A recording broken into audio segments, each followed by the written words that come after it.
that SNAP's going to run out, and 40 million people are going to go. 40 million. 40 million. Okay, listen to me, everybody.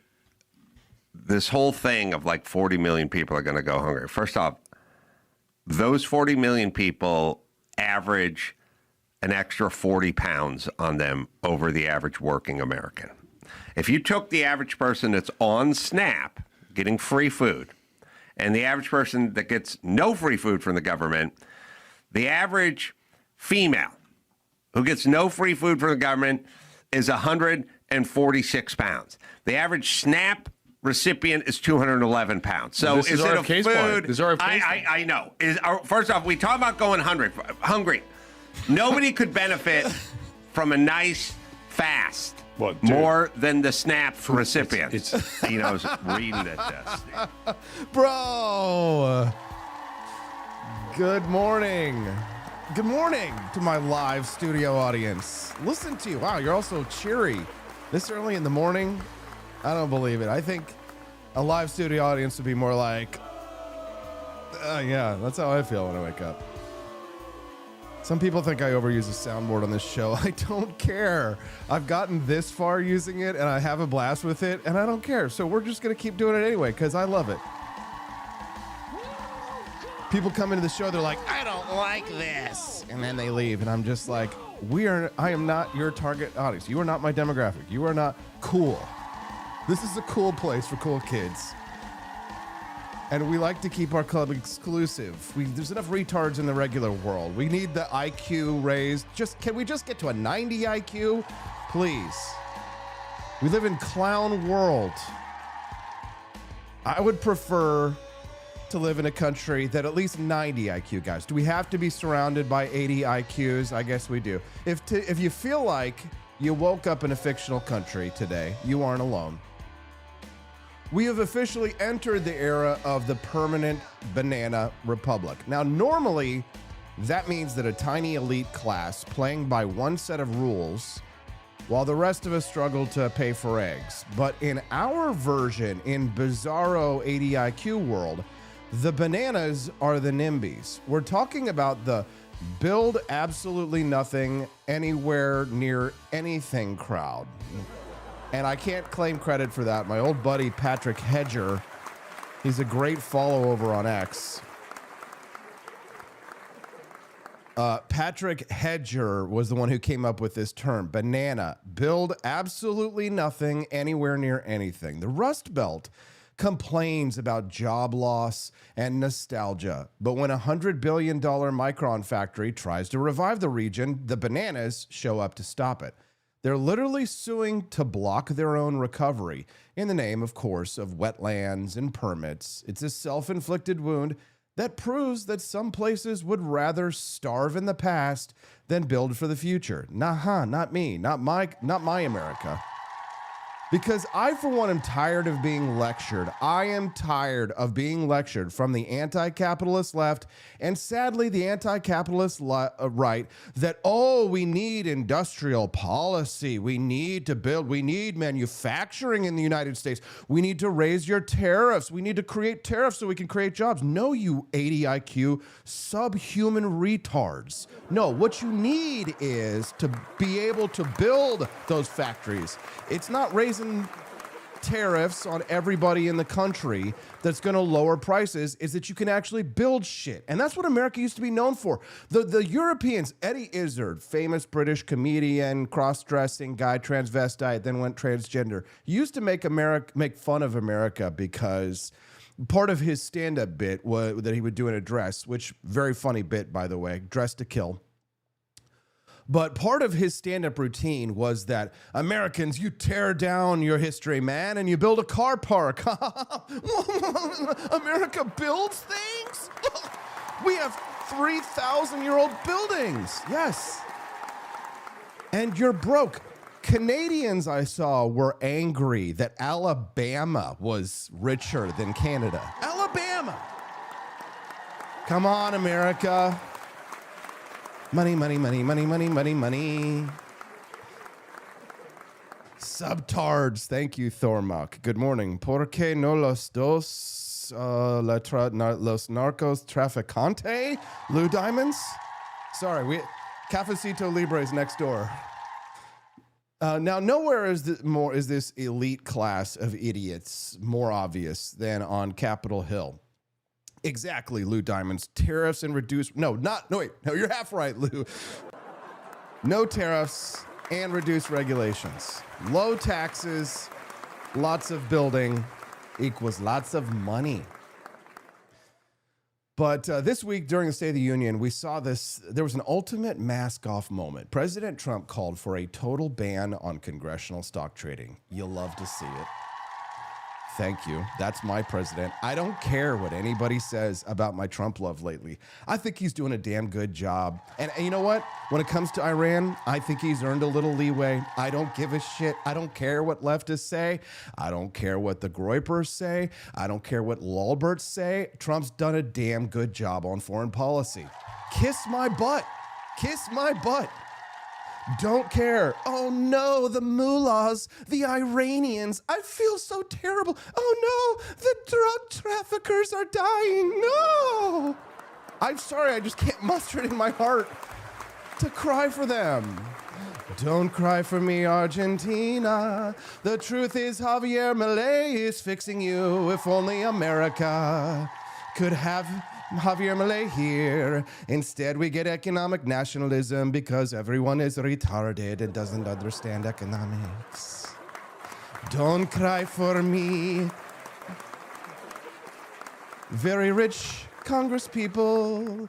So President Trump calls for a total ban on congressional stock trading, and the room went dead silent. He literally asked if Nancy Pelosi, there were a few claps, but he literally asked if Nancy Pelosi stood up for that one, and the cameras caught the Speaker Emerita just sitting there. It was beautiful. It's the ultimate hypocrisy, guys. They want to regulate your toilet's water usage and tell you can't build a chip factory, but they refuse to regulate their own brokerage accounts. No, it's a free country then. They're trading NVIDIA on Monday with classified info from Sunday while telling you your office birthday cake and the pizza party is an uncompensated emotional burden. Now, we've got some stories for Camellia. Yeah, it's exactly Captain Tight Pants. Afuera! Afuera! Now, Camellia is joining us today at 8 a.m. Central. We are seeing a terrifyingly hilarious new push for... This is a real thing, guys. And of course, you're going to hear it on the Wake Up America show before you're going to hear it anywhere else in the world. And this is a thing. And if they're successful 10 years from now, this is what we'll be looking at. It's in the HR departments. It's coming for you. Emotional labor compensation. And you're probably like, oh, that sounds nice. Compensation? Compensate. I want to be compensated. I do a lot of emotional labor. Ladies and gentlemen, you don't. Activists are arguing that if you smile at a customer or if you are the, quote, office glue who organizes the potluck, you are performing a hazardous task that deserves a government-mandated bonus. They want to turn common decency into a billable hour, or what I just call, being a woman. It's the final frontier of the Nanny State, the regulation of your soul. Joining us to dissect the vibe police is Camellia Peterson. She's in the trenches of Jefferson City, Missouri. It's 37 degrees right now. Every day fighting the people who think your boss should owe you money for being nice. So we're going to find out if Missouri is ready for the birthday cake pizza party, office pizza party audit. Okay? We're going to have a great show today. But after Camellia on the show this morning, 8:30 a.m. Central Time, we have to remember why this matters. So we're officially in the 250th anniversary of the American Revolution. Right now in Boston, they're commemorating the noble train of artillery. 250 years ago this month, Henry Knox was dragging 60 tons of cannons through the snow and mud just so George Washington could kick the British out of Boston Harbor. Those men didn't freeze in the Berkshires so a bureaucrat or a NIMBY could block progress.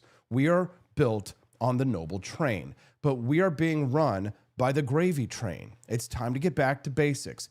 Camellia Peterson standing by today. We're talking pizza, Pelosi, the price of a smile, guys. The show is just getting started. I've only just now done the cold open, so let's get it hot in here, guys. Click the like button if you haven't already. Remember, it's totally free. Click the follow button as well. Somebody sent me an angry text yesterday. They said, what is this, the Jerry Lewis telethon, Austin? I want quality, not quantity. I don't want ads. Dude, you got to understand. You may think, oh, Austin, he's got a family, he's got a mouth to feed. I got more mouths than just my family to feed. This is a growing network, baby. We're growing.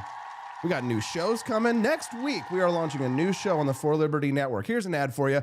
Cafecito Libre. Es despacito. I don't know the words, so I'll say mosquito. I don't know the words, so I'll say burrito. Feeling kind of sexy when I do the disquito.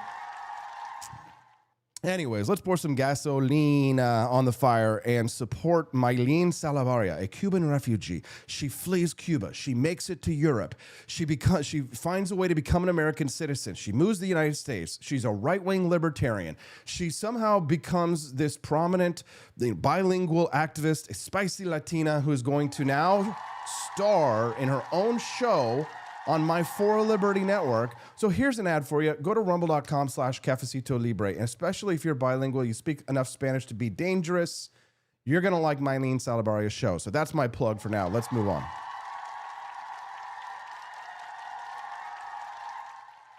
Wake up, America. We've been told for 40 years that the heartland is bleeding, that the Rust Belt is a hollowed out shell begging for a transfusion of industry and capital. We were told we need tariffs so that we can protect jobs, good paying jobs here in the United States. Well, the transfusion arrived in the form of a $100 billion microchip megafab in Clay, New York. And the patient is trying to rip the IV out of its own arm. You've seen this, right, Amy J. Easley? Just as the Trump administration fast-tracked the final environmental approvals in late 2025, just as the bulldozers were ready to reclaim America's semiconductor sovereignty in what we are told is going to be a golden age, 6 citizens and a labor-backed shakedown crew filed a lawsuit to stop the whole thing. They aren't just NIMBYs, not in my backyards. They are bananas. Build absolutely nothing anywhere near anyone. They claim 22,000 pages of an environmental research wasn't enough. They're worried about wetlands, while China is worried about winning the century. This is the revealed preference of the Rust Belt. They don't actually want the jobs. They want the resentment. They would rather wallow in this nostalgia of what their grandfathers built than break ground on what their grandchildren need. If 6 people can hold a $100 billion national security priority hostage, we don't have a country. We have a homeowners association with nuclear weapons.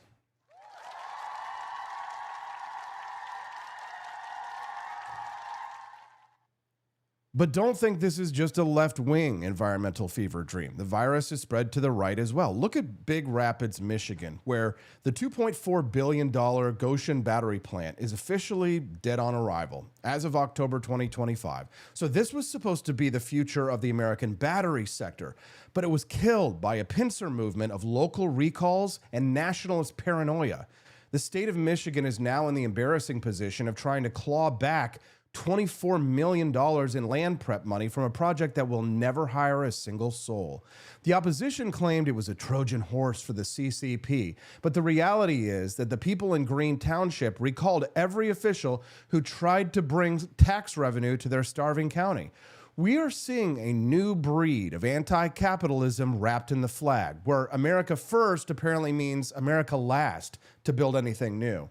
If we reject every investment that isn't ideologically pure, we're going to be the purest, most principled, poverty-stricken nation on earth. Michigan has just proved that the Rust Belt has become a no-growth zone, where the only thing being manufactured is frivolous litigation and political infighting. Yo, what's up, John Rail? Good to see you, Mo Farmer. Thanks for the generous tip. What did he say in his Rumble rant? I have some issues with the solar farms that are encroaching on real agricultural land that were propped up because the Build Back Better bill some building in my area was government welfare. Ah, yes, and there's the rub. And thank you for the generous donation, sir.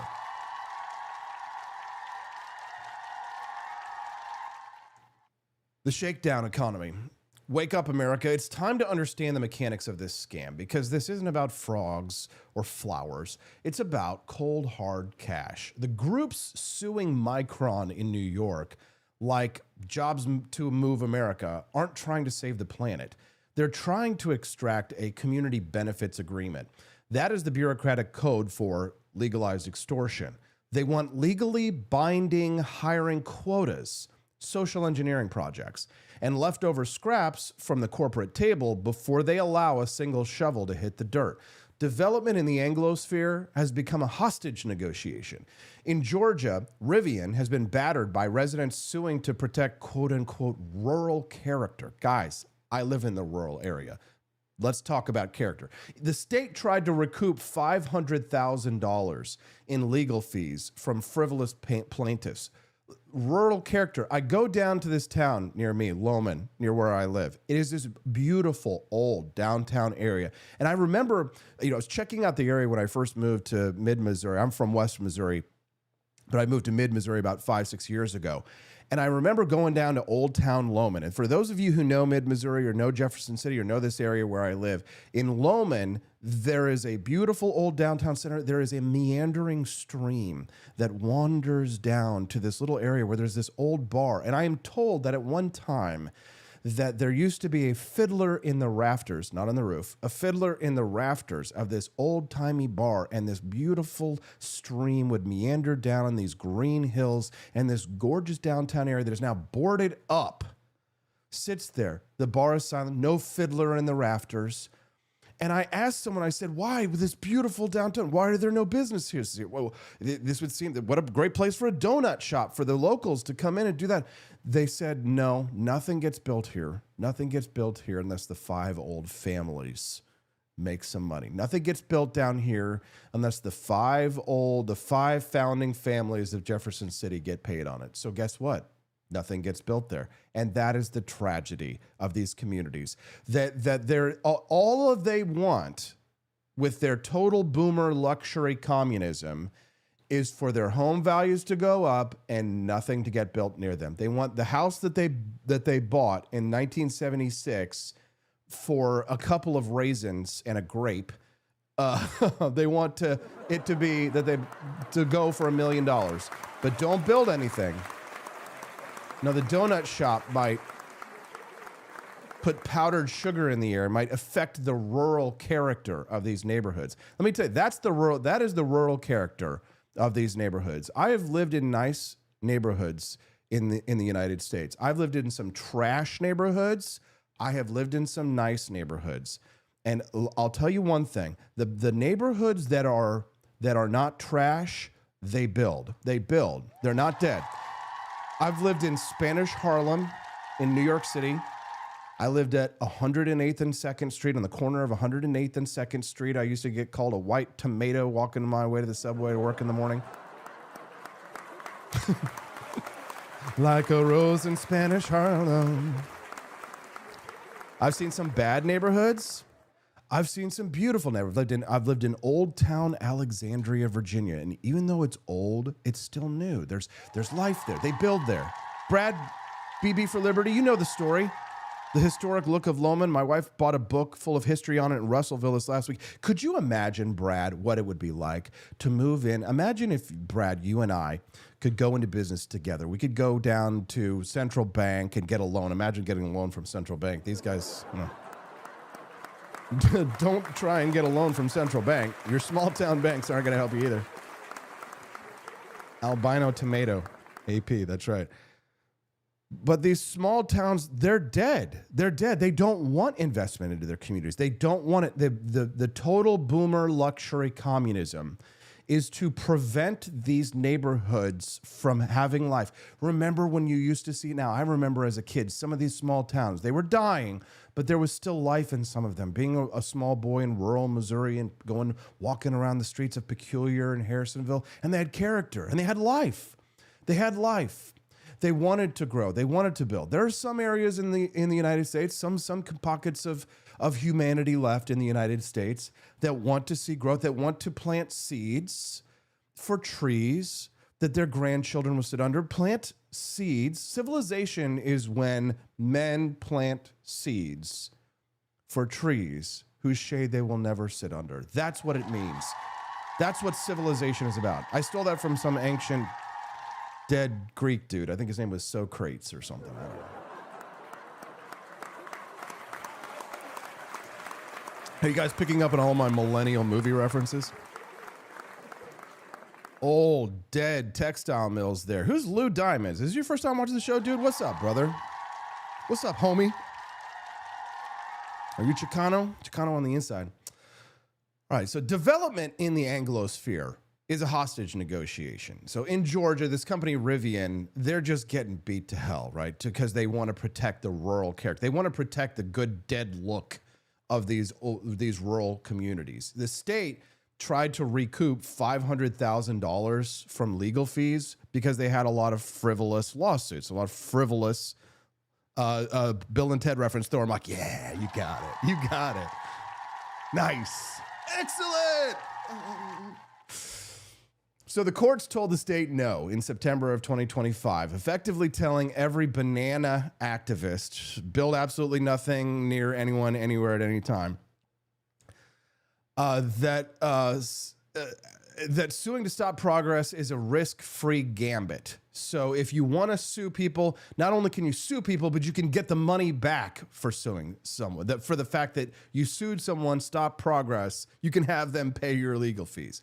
So we've created a growth tax now where the cost of entry into building in these communities like Lowman, it's not just capital, it's not even money, right? It's surrendering to the veto power of the loudest, least productive people in the neighborhood or the local mafia of the families, the 5 families that won't let you build. Excuse me. Boy, I'm on a tear this morning.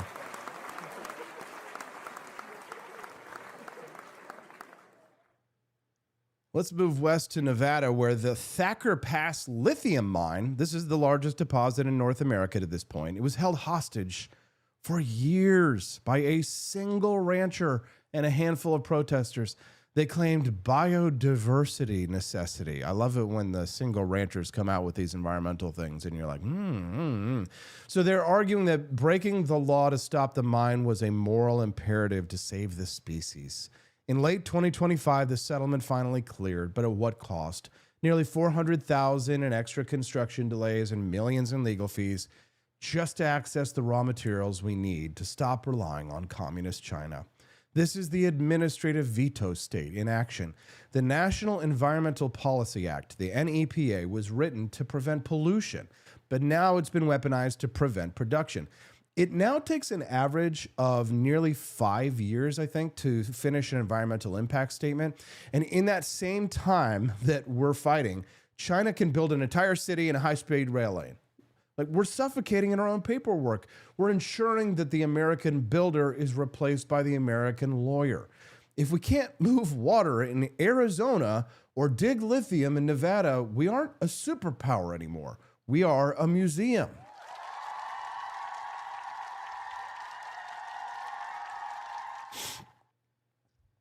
Amy J. Easley says Columbia, Missouri makes her laugh, though, because every time a business wants to build, there's boomers yelling about traffic issues. The traffic is pretty terrible, says Captain Tight Pants. I love that you guys are like characters on the show. We love having you guys here. Don't forget to click that like button. The harsh truth, guys, is that the Rust Belt has developed a terminal case of resentment. I have seen this up close. The people who complain the loudest about globalization are the first ones to file an injunction when a factory actually shows up. They want the manufacturing identity without the manufacturing reality. I go to my local Republican meetings, and it's free markets this, and socialism is bad that. But then the first item on the agenda is, how are we going to stop them from building those middle-income housing developments so that we can have workers to work in the factories that Scholastic is on the other side of town. They can't put workers. They want workers to come here. They want to raise the tax base. They want to actually have people come in and build this community. No. Jefferson City, I think, slowly shrinking. Maybe the most recent survey, it might have like expanded a little bit. But my town in particular is very anti-growth, very anti-building. You want to build something new, you got to go somewhere else. Sorry, not here, not today. Yes, a factory means traffic. Yes, it means change. Yes, it means new neighbors, and the banana crowd, of course, can't stomach it. They would rather the land stay vacant and the population keep shrinking so that they can keep blaming the elites for their decline. But the elites aren't the ones filing these lawsuits. It's the concerned citizens at the local zoning board. It's the Karens at the local DNC or GOP meeting. We've replaced the can-do spirit of the 1950s with the won't let you spirit of the 2020s.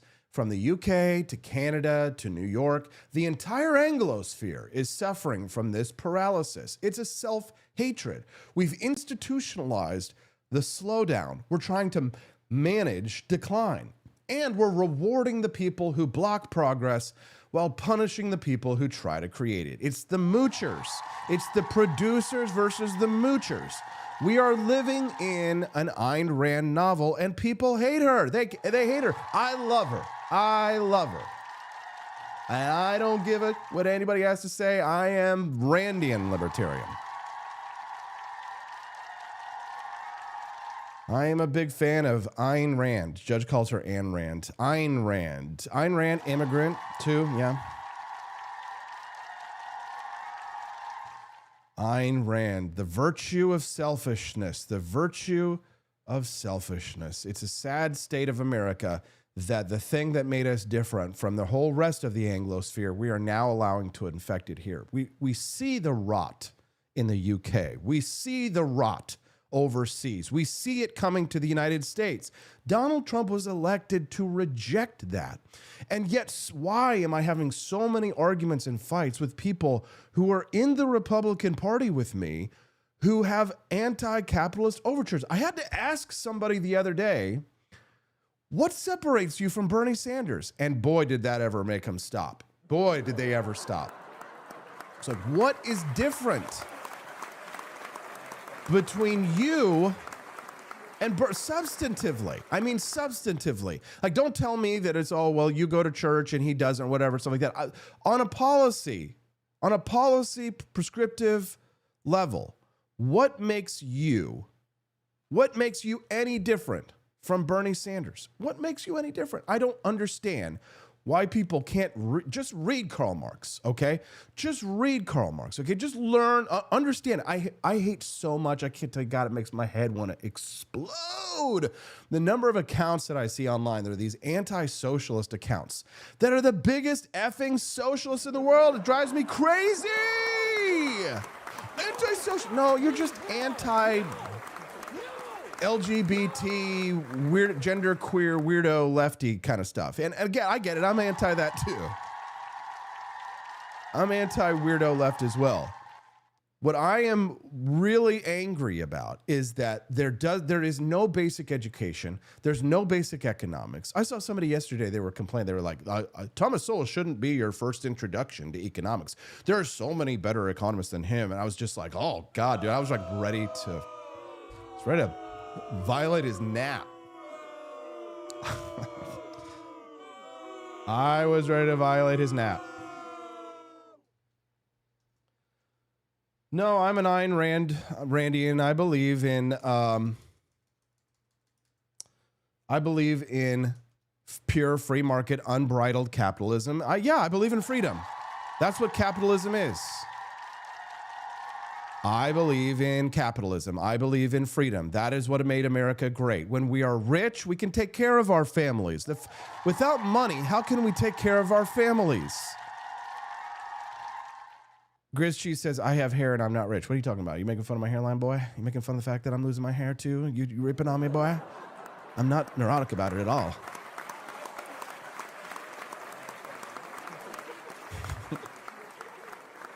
Free market capitalism. Free market capitalism. But if we allow the oil companies to have the power which you say has come to them because we need the oil, it's a question of supply and demand. Yes. So if we approach this laissez-faire, as I think you would like us to, free of government intervention, Right. free of all the force and the regulation and the controls which you abhor. Right. All right. Now we've got Mr. Gigantic Oil Baron saying $2.50 a barrel, a gallon. Now here's what happens.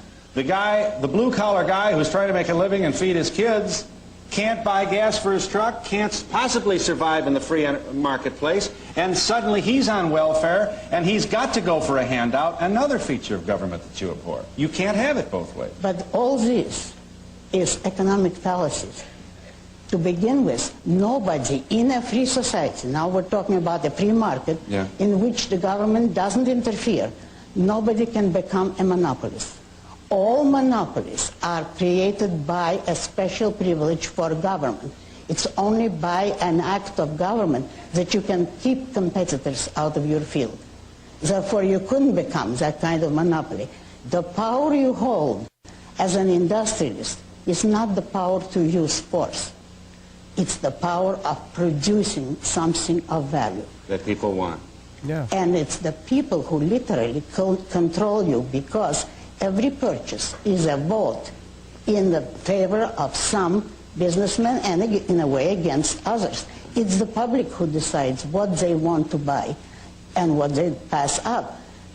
If, using your examples, you became this powerful tycoon economically, but you cannot force anybody to deal with you, and you cannot force competitors out of your field, then every smaller man would be in that field because you would have established a price way above the market. You might last a month, if that. So in other words, if I tried to be Mr. Big and charge outrageously high prices for You would go gasoline, broke. I would go broke in your view, because in your leave them alone and let competition handle it approach to civilization, somebody with a better mousetrap, pardon my mixed No, metaphor, that's a very good one. all right, would come along and undercut me, That's right. sell at a cheaper price. But it isn't just my view. You know what I'll do? I'll buy him up the minute I see this bird. I'll buy him.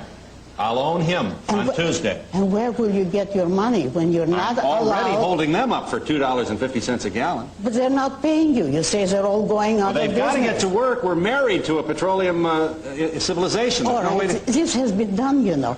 It isn't incidentally just my view. That is history. There are people who have tried to corner the market repeatedly, and the result was that they went broke. Let me see if I understand you now. How do you see if this has got it? You're saying, in effect, that the oil companies have this power because we gave it to them. We gave it to them with our large cars that need a lot of gasoline. We gave it to them with our wasteful practices of energy. We have such a tremendous demand and need and reliance on oil that we, in effect, have given the people who produce the oil the power over us. No. Tell me where that's wrong. Yeah. Because the oil producers are not the only people whom we patronize, and not the only people who supply a need. Even if, which I say if, it never happens, but let's suppose one oil man cornered the market, he has competition from every other industry who produce other things which we need. Therefore, we cannot give all the power to one company, even if in a given field we patronize only that company. That company is competing with every other producer. And the moment you charge too much and somebody can give us the same product at a lower price, he'll put you out of business. Yeah, exactly. That's me. I'm her. She is me. I am her. We are the same. We are the same. Joni Rankin says, favorite clip is Mike Wallace interview where she discusses nuclear warfare. Oh, God, she was just brilliant. She was insanely brilliant. Let's give it up for Ayn Rand. 3 cheers for Ayn Rand. That's an immigrant I like. So what is the cure? It starts admitting that our permitting system in this country is a suicide pact. We need shot clock legislation that says if a decision isn't made in 12 months, it is an automatic yes. We need to strip the veto power from the 6 concerned citizens and return it to the property owners and the wealth creators, the producers. We have to decide if we want to be a nation that actually makes things or a nation that just makes excuses. Trump is trying to buy $9 billion of Intel stock to save the chip sector, but no amount of federal money can overcome a local culture that is hostile to growth.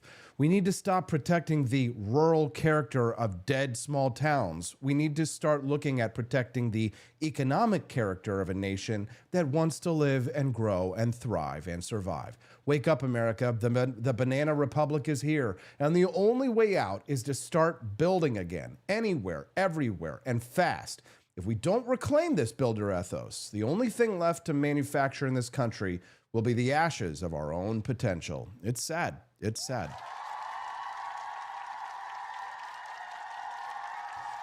Now, since I just gave you a lot of quality, now I'm going to give you a little quantity of advertising.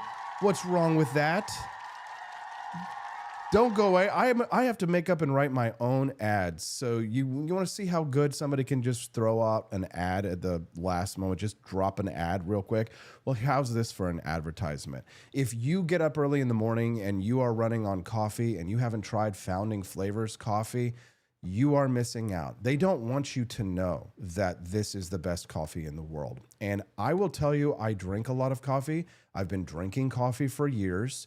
And I'm a coffee snob, and maybe you're not a coffee snob, that's okay. But if you love coffee, this is a coffee for people who love coffee. If you just drink whatever swill someone throws at you in a cafe and you don't think about it, this is probably not your coffee. This is a coffee for an exclusive group of people. It is called Founding Flavors Coffee. When you drink this coffee, you will see why people give it 5-star reviews. You will see why people sign up to have this delivered to their doorstep on a regular basis, 1 month, 2 months, 3 months. When you go to forlibertyshop.com, you're going to think, wow, well, at least I'll have a beautiful box with a picture of George Washington or our Jeffersonian Java with a gorgeous background of Monticello, his home. But when you drink the coffee, you will say, oh my God, it's delicious and it's worth every penny. Head to forlibertyshop.com. That's the number 4, libertyshop.com. Make a purchase during the live show. We've got another hour and 20 minutes left to go. We've got some great guests for you here. 20 minutes from now, Camellia Peterson will be joining us. But buy a box. Buy 1 box if you must. 3 boxes, we give you a discount. We've got a nice little bundle put together for people who are like, I don't know which one I want. There's a lot of different kinds. Just buy the bundle. You get a nice little discount. forlibertyshop.com. Click on the coffee page now. Buy the coffee. Siggy's mom, she's telling you right now, 100% buy the coffee. Guys, you will not regret it. And despite the fact that prices of coffee have gone up because of the tariffs, I have not raised my prices since we launched this coffee brand, but no promises on it staying that way. So head to forlibertyshop.com, buy your box of Founding Flavors coffee, or buy yourself the gift box, the bundle, and get a nice discount. And when you do it during the live show, you're helping us to unlock our bonus content. So there is your commercial, okay? There's your commercial. You're going to have 20 more minutes. I'm going to give you another one because I got mouths to feed. All right, guys. So the State of the Union this week, Trump talked about the insider trading in Congress. So the State of the Union kind of, for a brief moment, turned into a forensic autopsy of what I think is the corrupt heart of Capitol Hill. President Trump stood at the rostrum and delivered a direct kinetic strike against the queen of the insider economy, Nancy Pelosi. He challenged the entire chamber to pass a total ban on congressional stock trading. And then he looked directly at the California delegation and asked the question that the entire country has been screaming for years. Did Nancy Pelosi stand up? Doubt it. And she didn't. She sat there glued to her chair, while even Elizabeth Warren was on her feet cheering for the end of the Capitol gains era. Yeah. Not Capitol. Capitol. Toll. Entropy Nomad says, change is the only constant in life. You either have a seat at the table or be left in the dust. Damn NIMBYs have our country at its throat. They're not just NIMBYs anymore, Entropy. They're bananas. Build absolutely nothing anywhere near anything at any time at any place. Anyways, bananas. $7 raised towards the bonus content. Let's go after Nancy Pelosi. She had a total brain freeze malfunction. There was so much happening at the State of the Union, so many little things that it was quite enjoyable in retrospect. She had a brain freeze malfunction. Pelosi tried to claim that she stood up too, but the tape doesn't lie. So she's serving her final term. She's made her money. She's out-traded Warren Buffett, the sage or the Oracle of Omaha. She's trying to polish a legacy, but the legacy is written in the ink of $100 million trading volume. In 1987, Nancy Pelosi's disclosures, 1987, I was 6. Her disclosures showed less than $800,000. Now, her household is repositioning $69 million in a single month. This isn't public service. This is a sovereign wealth fund with a congressional pin. She told the interviewer to look at yourself. Well, Nancy, we are looking. We're looking at the gap between the American workers' 401k and your NVIDIA options. And you know what? We have finally seen enough.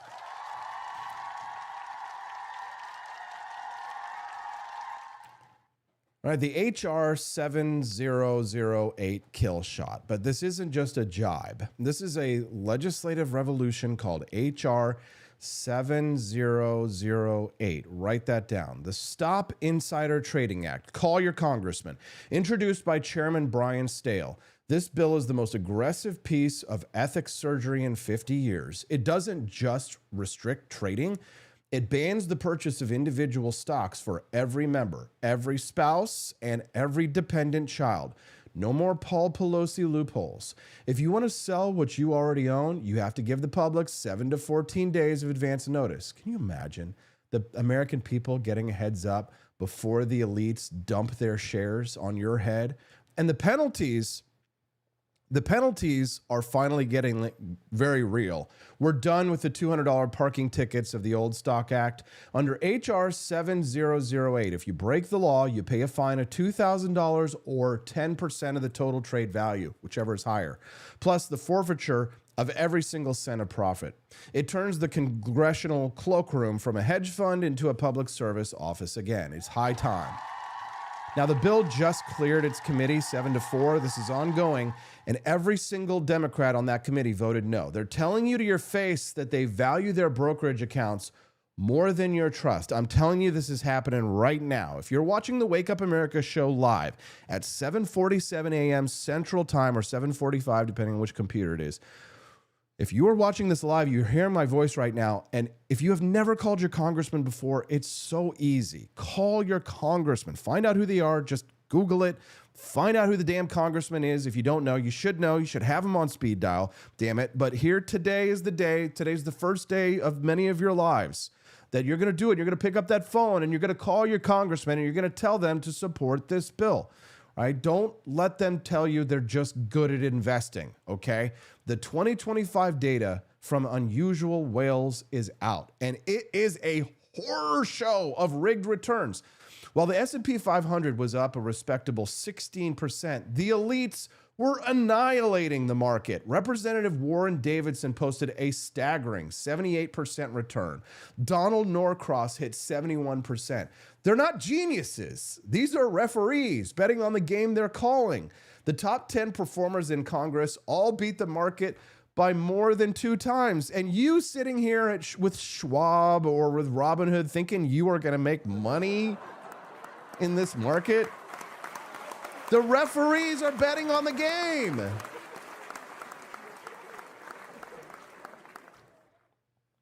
This is effing amazing. Of course it won't pass. No,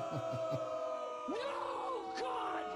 No! God, Damn it. please, no. Get your black pill ass out of here, Will Run Riot. It will pass. We the people, damn it. We the people. They're sitting on the Armed Services Committee while buying defense contractors. They're sitting on science and tech while trading semiconductors. And they're doing it with leveraged options. Nancy Pelosi just disclosed exercising 50 call options in NVIDIA, 50 in Amazon, and 50 in Alphabet in January 2026 alone. She's extracting millions from the very sector her party is currently regulating. It is the ultimate conflict of interest wrapped in a flag, and the American taxpayer is the one paying the VIG. I want you to fight, damn you. I want you to fight. All right, and here is the smoking gun. They aren't just trading, they are hiding.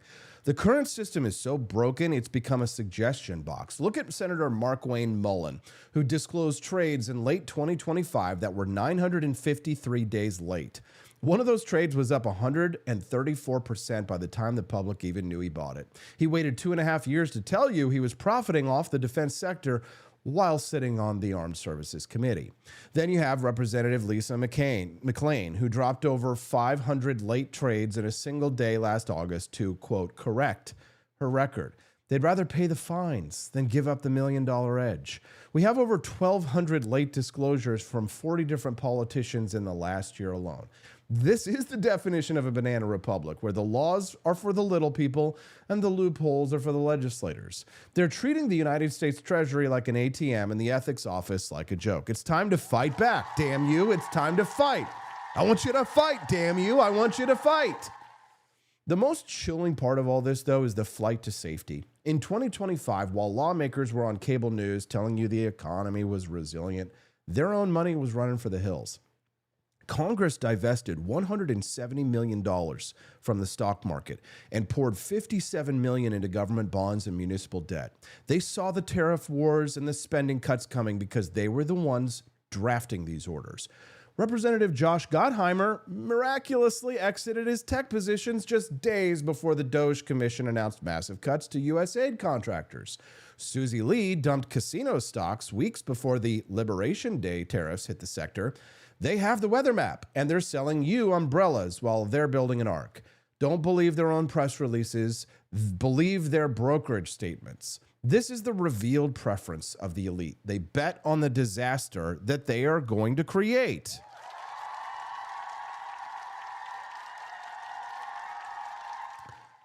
Thank you to our friends for heading over to forlibertyshop.com, helping to unlock that bonus content, making a nice purchase. Thank you, sir. Thank you. Thank you. Helping us to raise that bonus content. Hope that the the outrage here is getting you fired up this morning. The time for asterisk is over. Wake up, America. Nancy Pelosi once had the audacity to say, "We are a free market economy." That was her excuse for this corruption. But Nancy, there's no free market when the referees, the ones who are writing the laws, are able to trade on the laws that they're making. The American people are done watching you get rich on their struggle. The Pelosi tracker apps and the Nance ETFs are symptoms of a dying system where the only way for a regular person to win is to shadow trade the corruption. Now, Trump has thrown down the gauntlet. Fingers crossed. You love to see it. I'd love to see it make it to his desk. He will sign it. The Stop Insider Trading Act is on the table, and every member of Congress has to decide right now, are you a servant of the people or a servant of the portfolio? If you want to trade stocks, go to Wall Street. If you want to lead this country, put your assets in a blind trust or get out of the way. The banana republic is crumbling, and the first bricks to fall are going to be the ones built on insider trades. We want the ban, we want the transparency, and we want our country back from the Capitol gains clique. Wake up, America. The game is rigged, but the rule book may finally be changing. All right. Coming up, why your boss might soon owe you a bonus just for remembering a coworker's birthday. I'm not joking. The HR departments have been getting out of line for a long time.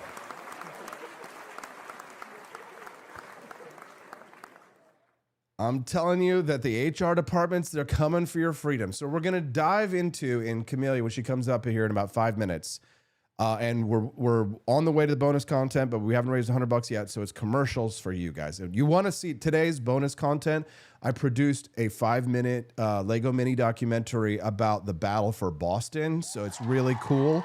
Very epic. Lego Sam Adams. Anybody? So if you want to see it, you got to unlock that bonus content and raise $100. So thank you very much for Liberty Tonight for joining us, Brian Piotr. Make sure to watch him on Wednesday nights.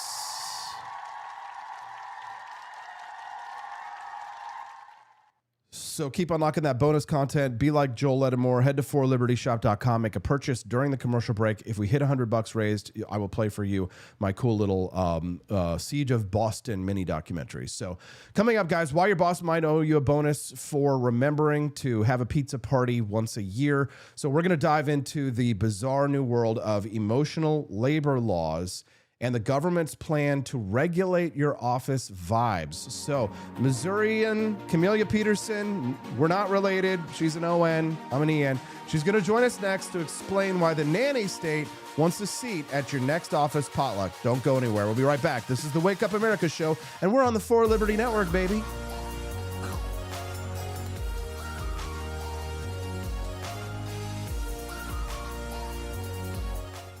In a city where businesses never sleep, the technology still crashes. When technology turns criminal, they send up the signal. He's not a myth, and he's definitely not your nephew who knows computers. He installs, he protects, he backs it up, he keeps your business online and out of trouble. Managed IT, security, cloud, support that actually answers the phone. Layer 8 tech. When your network breaks, he wakes. Call Drew before your tech needs a rescue signal.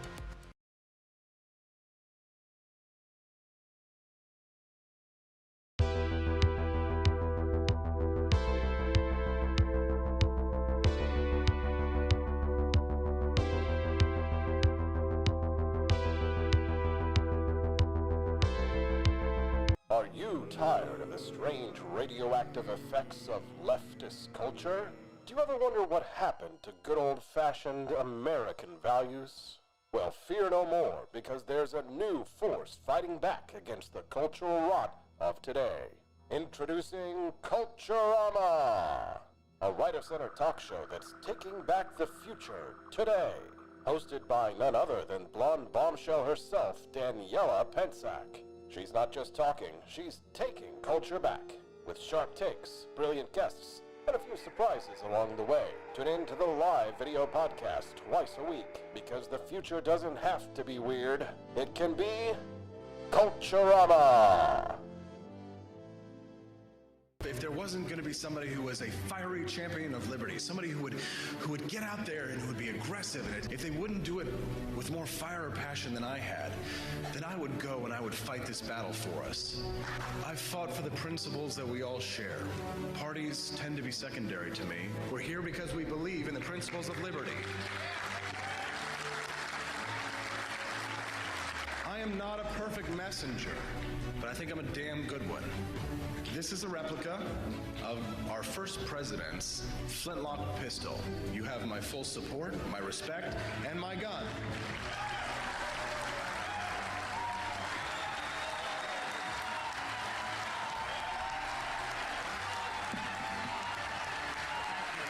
I think that at the heart of my philosophy is much more libertarianism than well, that's the fashionable word these days, I guess.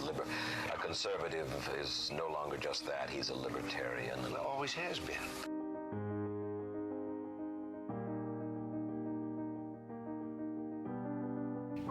Yet any time you and I question the schemes of the do-gooders, we're denounced as being against their humanitarian goals. They say we're always against things, we're never for anything.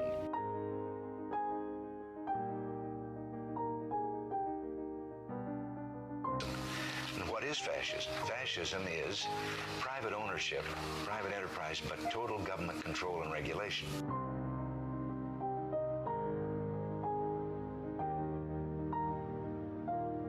Well, the trouble with our liberal friends is not that they're ignorant.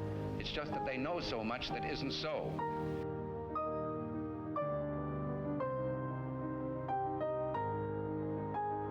If we lose freedom here, there's no place to escape to. This is the last stand on earth.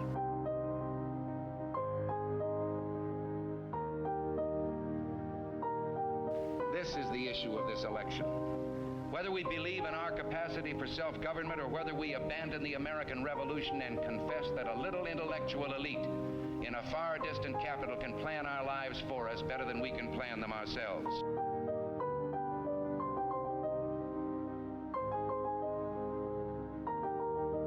The conservative, so-called, is the one that says less government, get off my back, get out of my pocket, and let me have more control of my own destiny.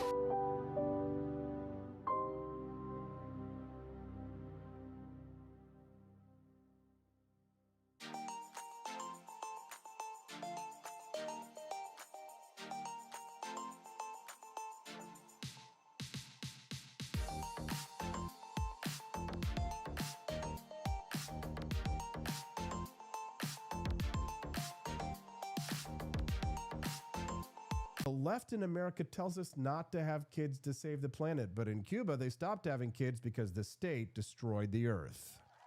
Collectivism doesn't create justice. It creates shortages, corruption, and power for the few. I've not just seen it, I've lived it. My family escaped it. Now the same failed ideas are being sold to a new generation. I'm here to expose the lie and defend liberty. From Cuba to Argentina to the United States, the freedom movement is rising. Cafecito Libre is the exile voice of economic truth. Cafecito Libre, premiering March 3rd as part of the For Liberty Network, only on Rumble.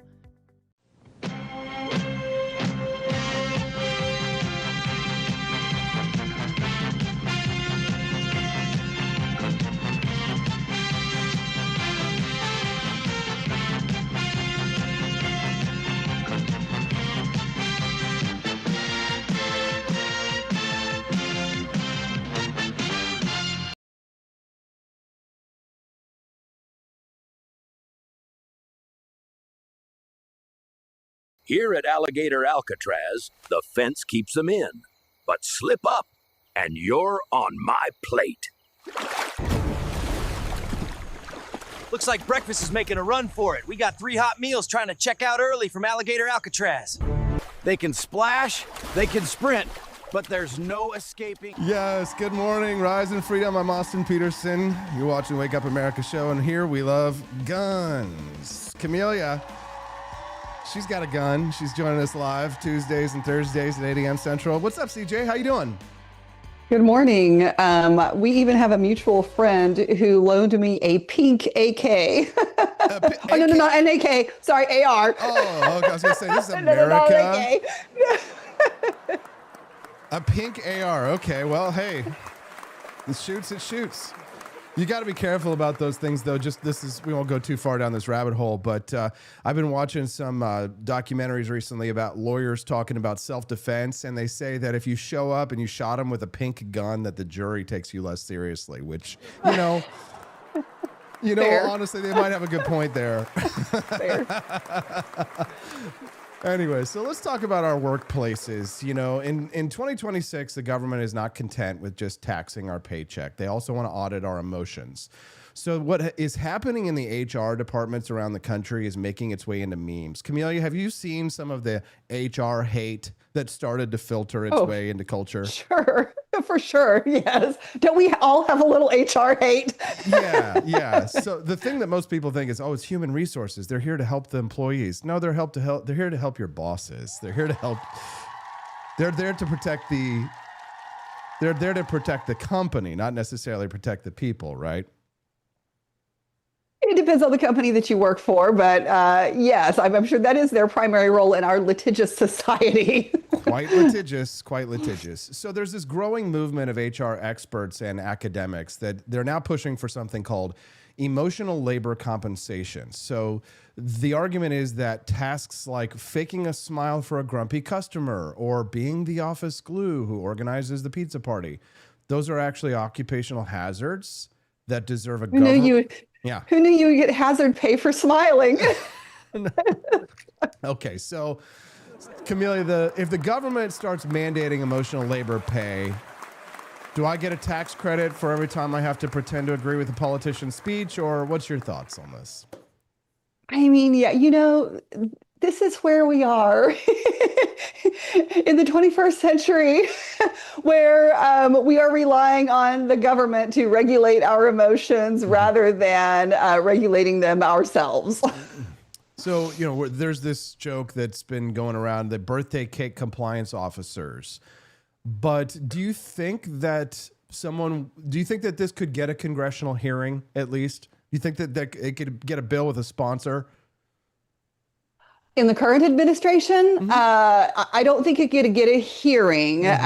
Do I think that there is somebody who would sponsor such a bill? Oh, for sure. There are definitely people in Congress who think that the government is there to make sure that your every emotional whim and desires are met in the workplace. So what is this all about? I mean, this sounds like like a surface level thing or something frivolous, but every time that I bring up something that sounds frivolous, 10 years later, everything that I said is completely vindicated. Every conspiracy theory I've ever came up with. Remember when Chris was mad at me for calling the lab leak theory back before we knew it was China?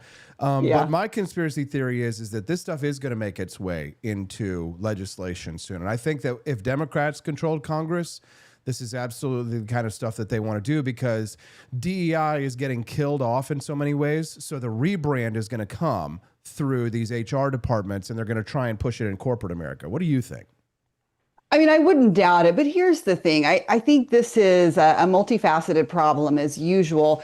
And you have, people who are in HR and their job is to make sure that, workers are protected in the workplace from harassment and such like it. They're also there to protect the company from being sued with, behavior in the workplace, those kind of things. However, you also have a workforce that has come up being more emotionally fragile. And so I can't imagine being an HR person right now, because you're having to deal with all kinds of ridiculous nonsense from people who, get their feelings hurt over the slightest thing, or they can't manage any kind of conflict with their coworkers. And so your HR people have been brought up in the same culture, right? So I think this is the perfect storm for, people wanting the government to get more involved in just taking care of the situation, because we apparently have gotten to the point where we are failing to take care of it ourselves because we can't do conflict management. Camellia, I was talking on the show a little bit earlier about the problem that we have in our communities with building. We have NIMBYism. Most people know what that means, but my friend Patrick Hedger coined a new term. Now they're called bananas. It used to be not in my backyard. Now it's build absolutely nothing, absolutely anywhere near anything. Bananas. So you've got a new term that you can unleash in your... Okay, like it is. It's bananas, right? Bananas. I mean, that's funny, because you just made me think, like, I haven't been seeing Patrick Hedger's stuff on Twitter, and I wonder why that is. The algorithm is not behaving, apparently. Go turn on his notifications, because he's really funny, and he's really I love smart. Patrick Hedger. Yeah, he's smart. Cool. He's not popular because he's too smart. We only like watching retards, unfortunately, online. Yeah. There's 111 people watching us on Rumble right now. So I know at least if 111 people have above an 80 IQ because they're watching this show. I was gonna say, yeah, they are smart. They are smart. Because first you had to find Rumble, you had to get in there, you had to watch our show, you had to be awake live to be tuning in. So it's a miracle we get people up. But I know it's because of your pretty face, Camellia. Oh well. We gotta doubt, but okay. We do. We gotta have the lovely ladies on this show. It can't just be a sausage fest all the time. Let's talk about making the sausage. I want to build. I want to have capitalism. I want to have freedom. Capitalism is freedom. Camellia, I want to talk about the politics of the NIMBYism and the bananaism, because you and I, we're Republicans. We work with the Republican Party in Missouri to try and have a freer state. So here's my question here.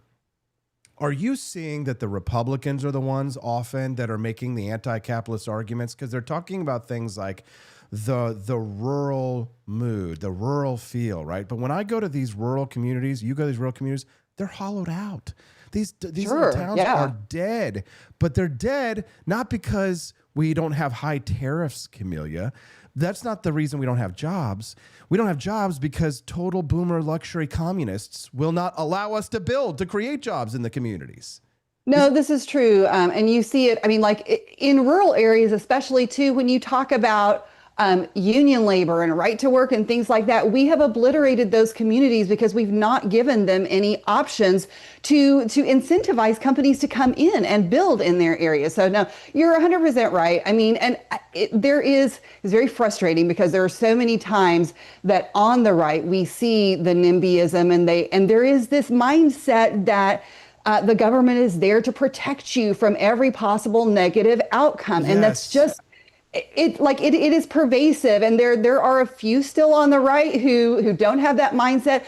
But you get, especially when you get into the legislature and into government, and you're in that bubble in the middle of everything, and you're like passing all these laws and proposing all of these things, and it all sounds good.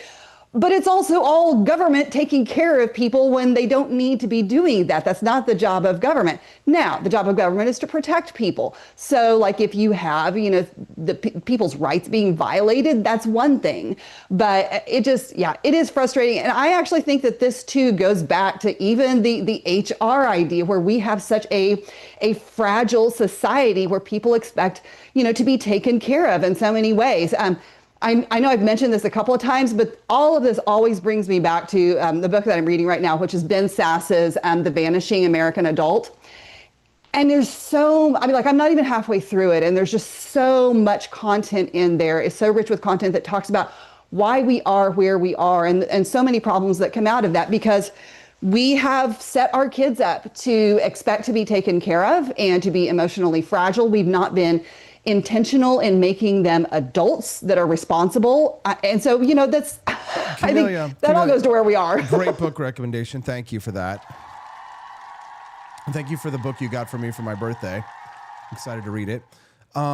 So it's there's a lot of discussion, and especially amongst the J.D. Vance type crowd. They talk about Appalachia, and they talk about the hillbilly elegy, and they talk about the character of these rural communities and the Rust Belt nostalgia, and how back in the day there were the factory jobs and grandma and grandpa, and it's nostalgia. Yeah. But when you want to build something, when you say that tariffs are not the cause of any jobs that are created, they can only destroy jobs, that Americans have to pay the taxes. Boy, they clam up faster than a hoot in a holler, don't they? When you start actually telling, because isn't it the case, Camellia, that so many of the solutions to our problems are counterintuitive? Isn't it that you would think, well, what if we just stop the trade? If we just stop the trade by raising the taxes on it, then if we manage this thing, they don't understand their central planning. The planning will always fail. And then they'll have the nerve to lecture us about, well, I'm anti-socialist and you sound like a libturd. Yeah, I'm a libturd for capital. This is what we're dealing with, Camellia.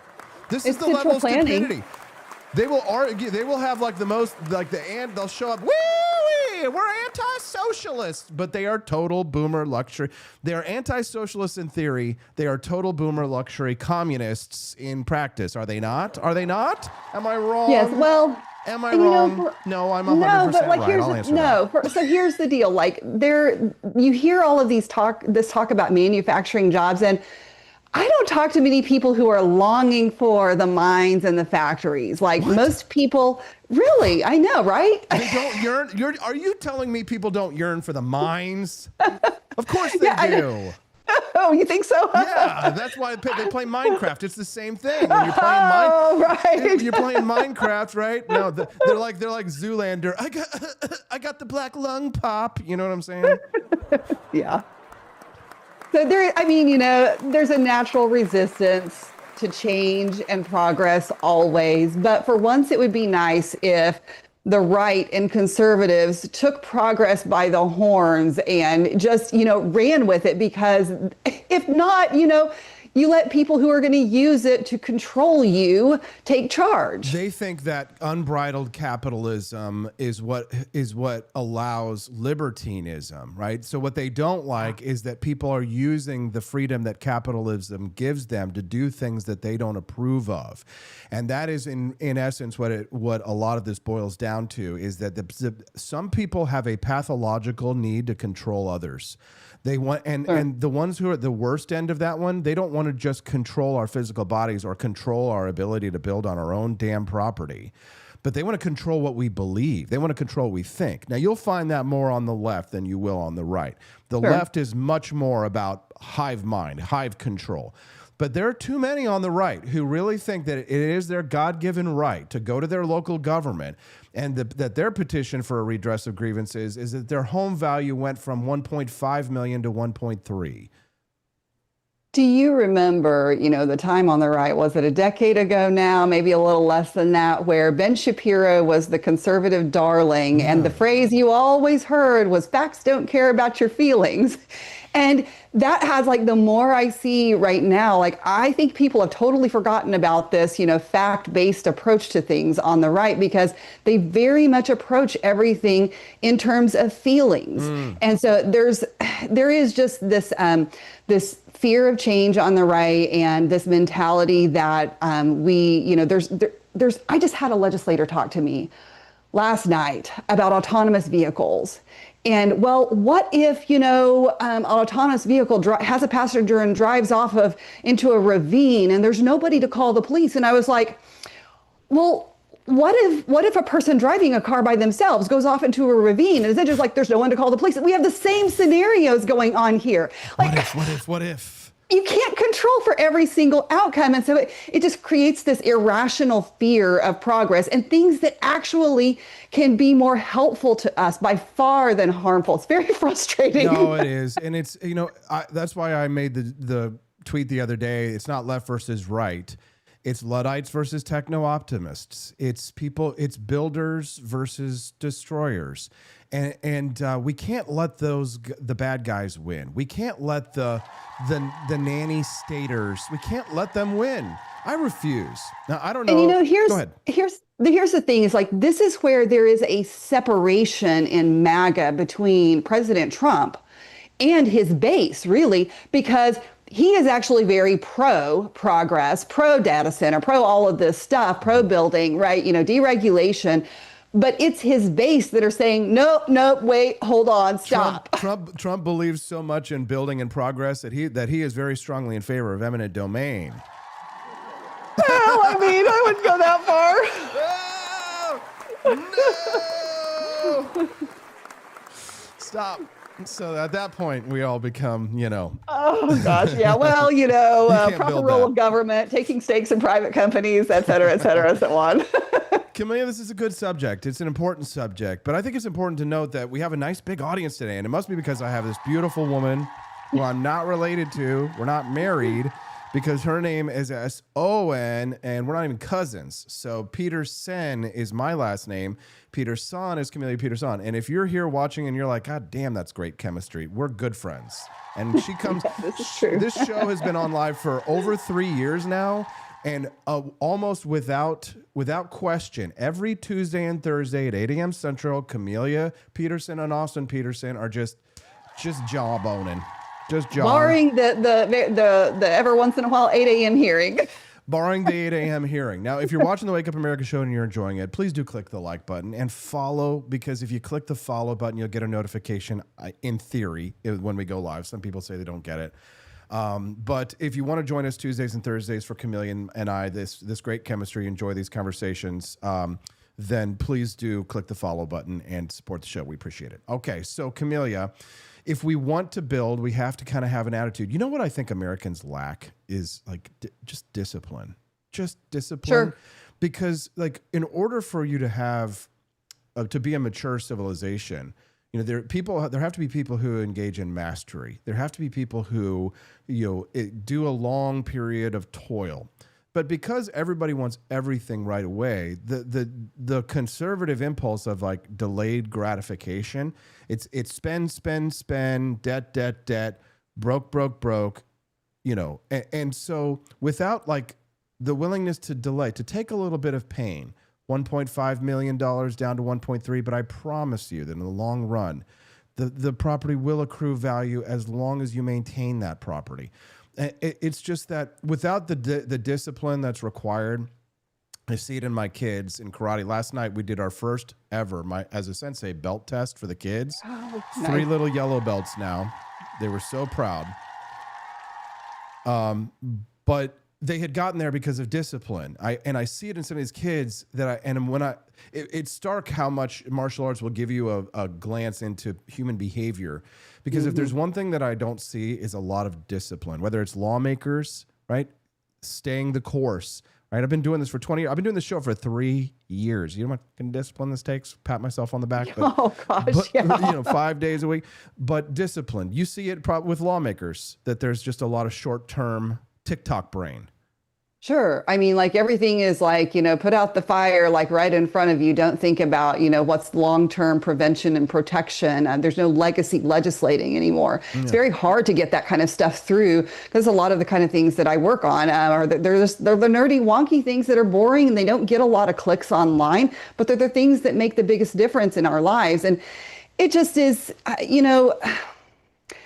whenever we talk about, I will say on social media, it's been encouraging to see, people putting out content creators putting out things about, being more disciplined and, these things about stoicism. But I also think too, maybe that's what the algorithm is feeding me because that's my interest. And is that really the majority? Like, I really appreciate that people are out there creating that content. But it's kind of this thing of where the people who ingest and read and learn about those kind of things are probably the people who don't need it as much. And the people who really need it are not really taking in that content to make those positive changes in their lives.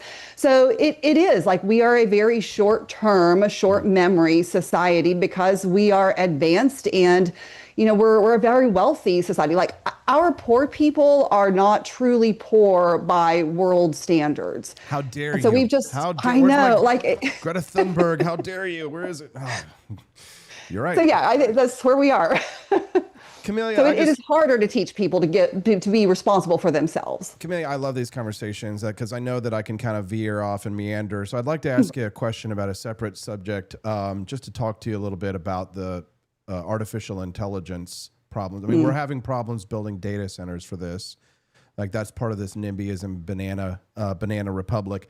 But Peter Thiel said this the other day, and I want to play the clip. It's just too long. But he says it seems that, talking about the people who are going to lose their jobs to AI, he says it seems much worse for the math people than the word people. And that really made me smile because I'm a word person, not a math person. I've always been... But it's curious to me, though, that he would say that because so many people utilize AI for the words. Like, I mean, yes. You still have to go in and make changes. Yes. I can't fathom that you wouldn't have to do that with the numbers too, but But very true. But words are an art. Math has artistic elements to it, right? The Fibonacci sequence, right? Snowflakes and all of their different shapes. It has, there's an art to it, but the math people, but at the end of the day, most math is 1 + 1 = 2, right? Oh. So but words are a beautiful, majestic creation of humans. The language was invented by a species.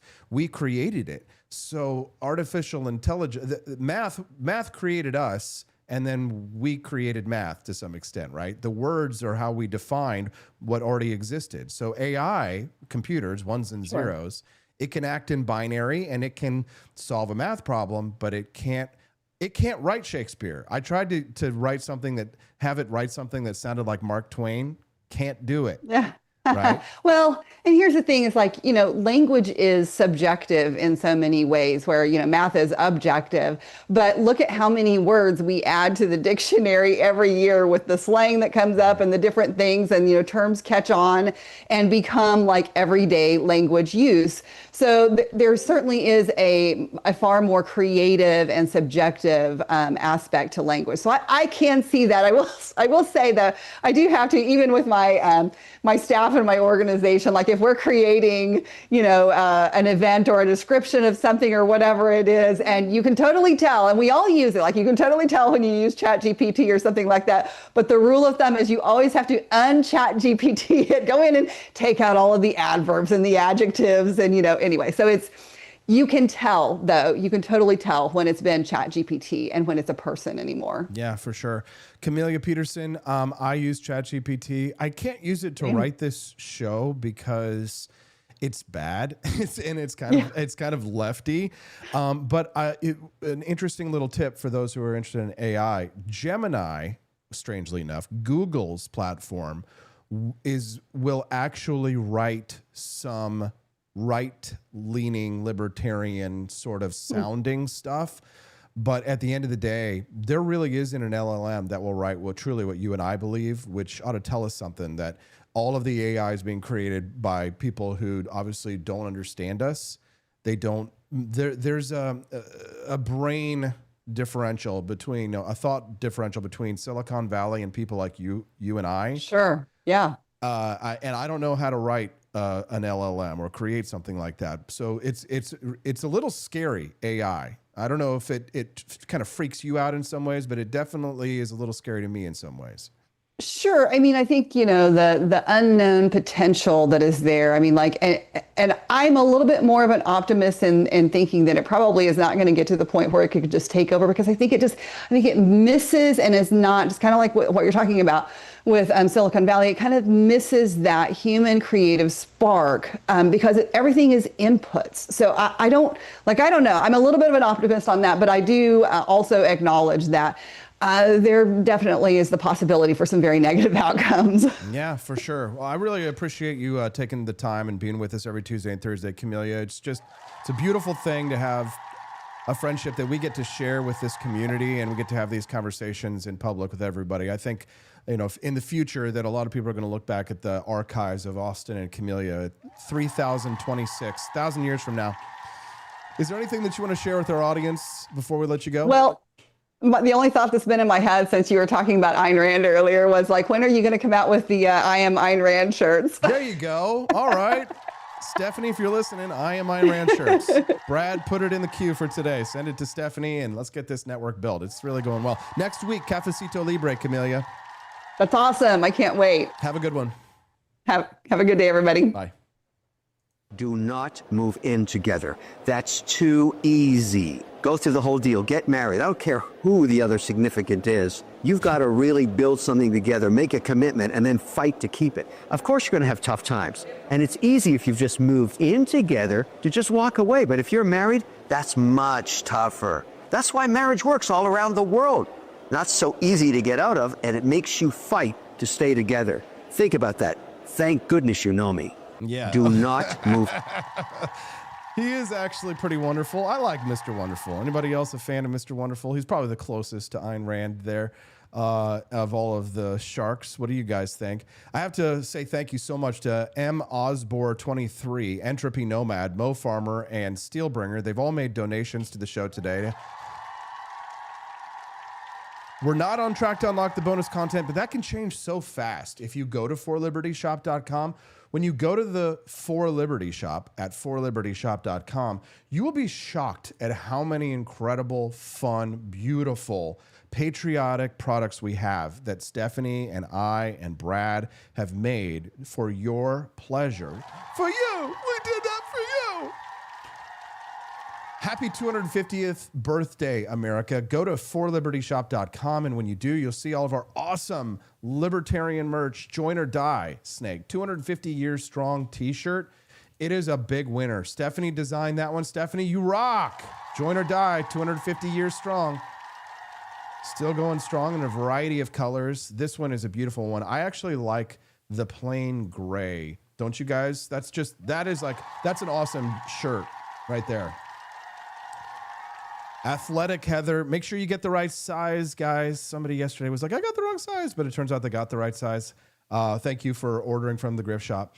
When you go to forlibertyshop.com, check out the 250th anniversary of the United States merch. Get the 250th merch at forlibertyshop.com. And if we hit $100 raised on the show today, we just have to sell a few shirts to make that happen. If we do, then you'll unlock our awesome little Lego mini documentary about the siege of Boston. But nevertheless, he persisted. Wake up, America. We're standing on the edge of the 250th anniversary of the moment that America decided to become more than a grievance. We decided to become a nation. As we sit here on February 26, 2026, we should look back 250 years, transport your minds to the bitter frozen shores of Boston Harbor. In February 1776, Boston was a ghost town occupied by the most powerful military force on the face of the earth. General William Howe and 9,000 redcoats were digging in, turning churches into stables and houses into firewood. They thought this rebellion was a joke, a ragtag collection of farmers and tradesmen who would melt away at the first sight of British steel. But outside the city, in the mud and snow of Cambridge, a Virginian named George Washington was losing his patience. He had been staring at the Boston skyline for 8 months, running out of gunpowder, running out of food, and running out of time before his entire army's enlistments expired. It was a stalemate that was strangling the revolution in its cradle until the noble train of artillery arrived. To understand the heroism of this moment, you have to understand Henry Knox. He wasn't a soldier by trade. He was a 25-year-old bookseller who learned military strategy by reading the manuals in his shop. Isn't that beautiful? That's America, baby. You don't need a government-approved education in war to fight a war.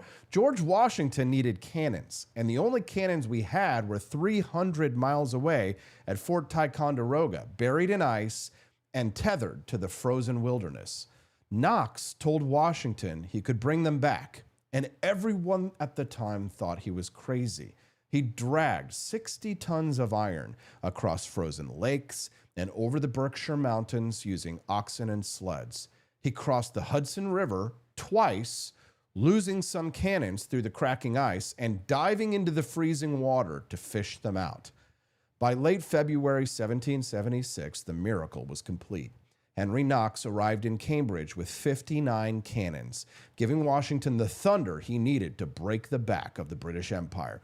This is the spirit of the American Revolution, the impossible made real through sheer, unadulterated willpower.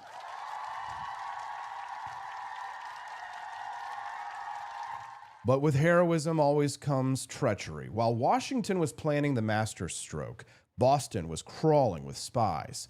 The Loyalists, the Tories who valued the king's coin more than their neighbor's liberty, were leaking every scrap of information they could find to General Howe. The British fleet sat in the harbor, hundreds of cannons pointed at the city, ready to level every cobblestone if the Patriots made a move. The British commanders were so arrogant, they were holding plays and balls inside the occupied city, mocking General Washington as a country bumpkin. They had no idea that beneath the cover of darkness, the Patriots were weaving a web of intelligence. Paul Revere, Samuel Adams, Dr. Joseph Warren, they had created a committee of correspondence. They acted as the central nervous system as the revolution. They knew the redcoats were short on supplies. They knew the morale of the mercenaries was cracking, and they knew that the entire occupation hinged on one piece of high ground, Dorchester Heights. Now, as we approach the final days of February 1776, Washington gave the order that he would change the world. He decided to do the impossible. He would fortify the hills overlooking Boston in a single night. He ordered the wheels of his wagons wrapped in straw so they wouldn't make a sound. He ordered a constant cannonade from other sectors to drown out the noise of the construction. Thousands of men working in the dark, battles with the frozen earth, building chevaux de frise and fortifications out of prefabricated timber. When the sun rose on March 4th, General Howe looked through his spyglass and gasped. He reportedly said, "The rebels have done more in one night than my whole army would have done in 6 months." The British were trapped. The new cannons from Ticonderoga were staring down their throats. The arrogance of the British Empire had been defeated by the ingenuity of the new American free man.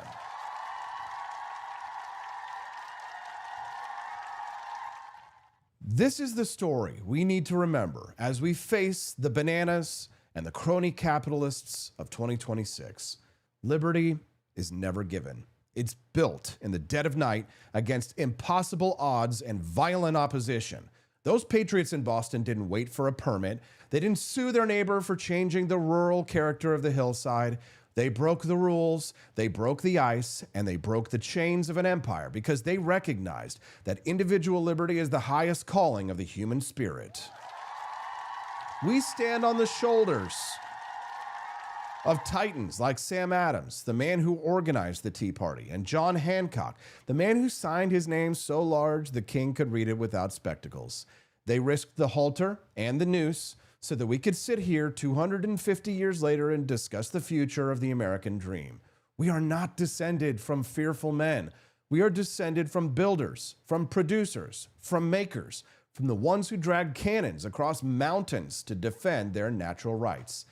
And that's why we're going back. To celebrate this 250th anniversary, I want you to stand where they stood, where my ancestors stood.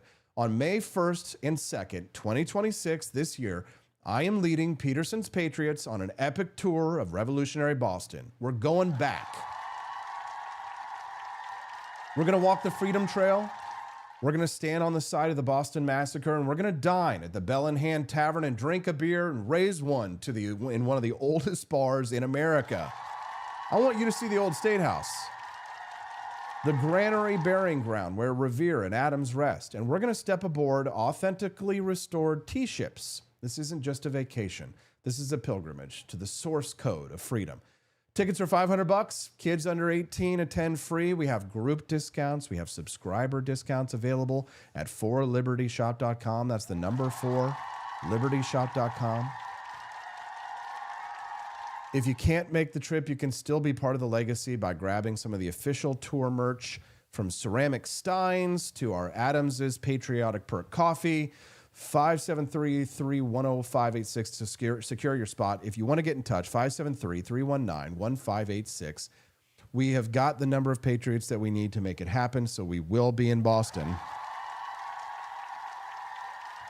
Go to 4libertyshop.com this morning. Help us to secure the American Revolution, its place in history. Somebody just got themselves a Cheers to 250 Years commemorative glass. So while you're getting your Boston tickets in there you go. Go into debt if you have to.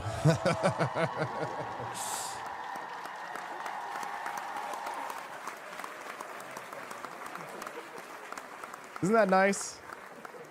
Remember those prices that you see? That includes shipping. We need to get a picture. We'll get an AI picture of Andy Opperman because he just got one.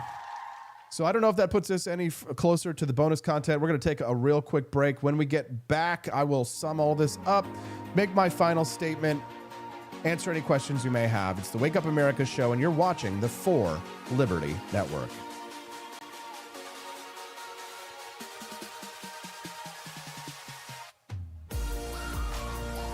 Imagine bringing George Washington back to life. Just to explain that, in 2025, men can get pregnant, waving an American flag might offend someone, and our government is $34 trillion in debt. But that's not all, George. We have drag queen story hour for toddlers. Pronouns are mandatory. And Harvard can't define woman. Oh. And we send billions to Ukraine but can't fix potholes in Ohio. You know, just normal modern empire stuff. I'm sure he'd be totally cool with it. Right after he finishes reloading. He didn't cross the Delaware for this nonsense, but you can carry on the fight with gear that would have made King George cry. Shop bold, shop free, shop 4libertyshop.com.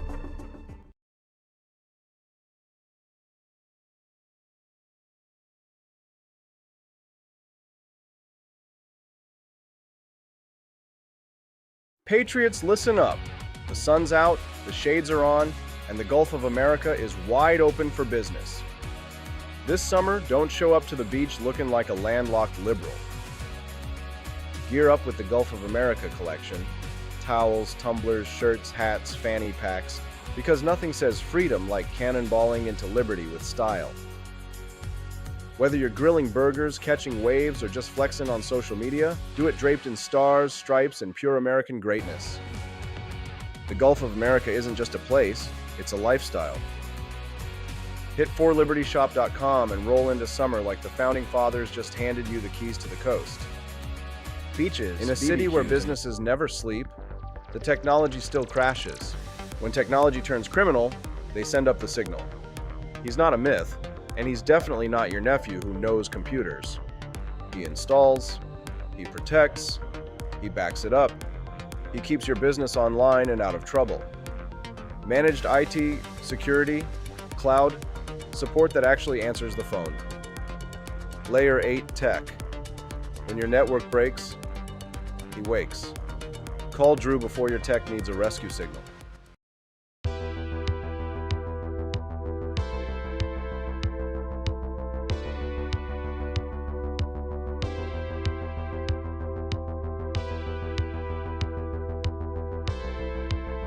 Are you tired of the strange radioactive effects of leftist culture?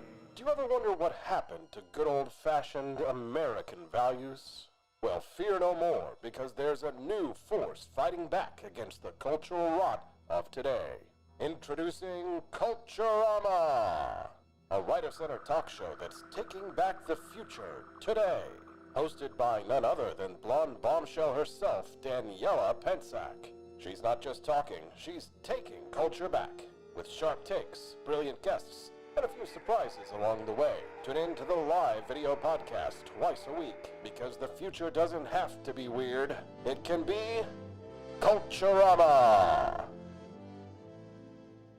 If there wasn't going to be somebody who was a fiery champion of liberty, somebody who would get out there and who would be aggressive, and if they wouldn't do it with more fire or passion than I had, then I would go and I would fight this battle for us. I've fought for the principles that we all share. Parties tend to be secondary to me. We're here because we believe in the principles of liberty. I am not a perfect messenger, but I think I'm a damn good one. This is a replica of our first president's flintlock pistol. You have my full support, my respect, and my gun.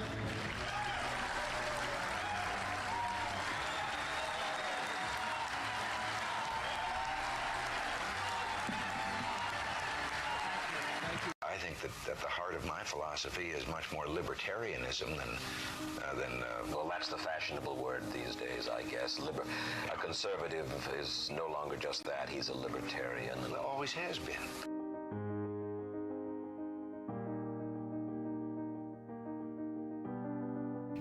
Yet any time you and I question the schemes of the do-gooders, we're denounced as being against their humanitarian goals. They say we're always against things, we're never for anything.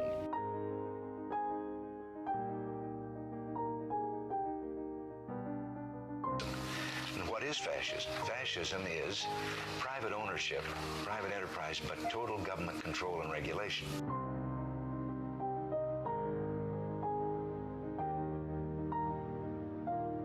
Well, the trouble with our liberal friends is not that they're ignorant. It's just that they know so much that isn't so.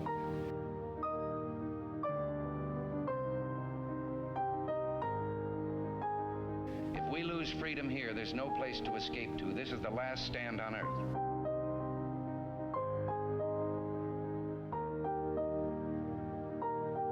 This is the issue of this election. Whether we believe in our capacity for self-government or whether we abandon the American Revolution and confess that a little intellectual elite in a far distant capital can plan our lives for us better than we can plan them ourselves.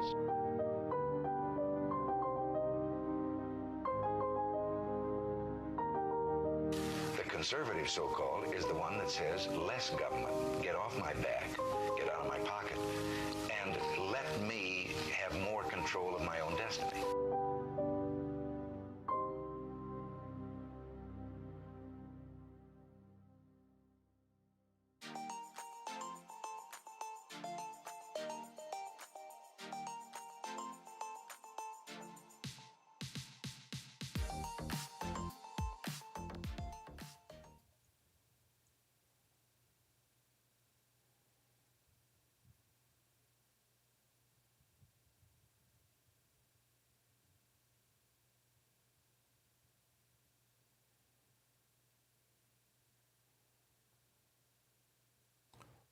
Look there. Look.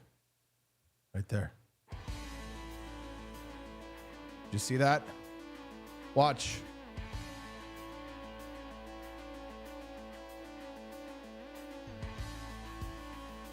Boom. The good Lord wants to take you. The Lord's gonna take you. Good morning, Rise and Freedom. I'm Austin Peterson. You're watching and listening to the Wake Up America show on the For Liberty Network. 15 minutes left to go. $4 more left to raise. I think we're going to do it. We're going to hit that bonus content. Thank you all for your generosity. Wake up, America. We've spent this entire show dissecting the rot in our society, but now it's time to talk about the rebellion. What do you say? As of this week, February 2026, the $100 billion Micron project in Clay, New York is not just a factory, it is now a battlefield. The Trump administration fast-tracked the environmental reviews to clear the path on national security grounds, but the banana crowd isn't backing down. The neighbors for a better Micron and their union handlers are arguing in court that 32 days wasn't enough time to read 22,000 pages of research.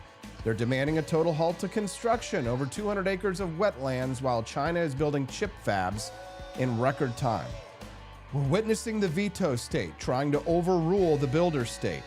They claim to be protecting the Indiana bat, but they're actually protecting a status quo of poverty and dependence. The Rust Belt is at a crossroads.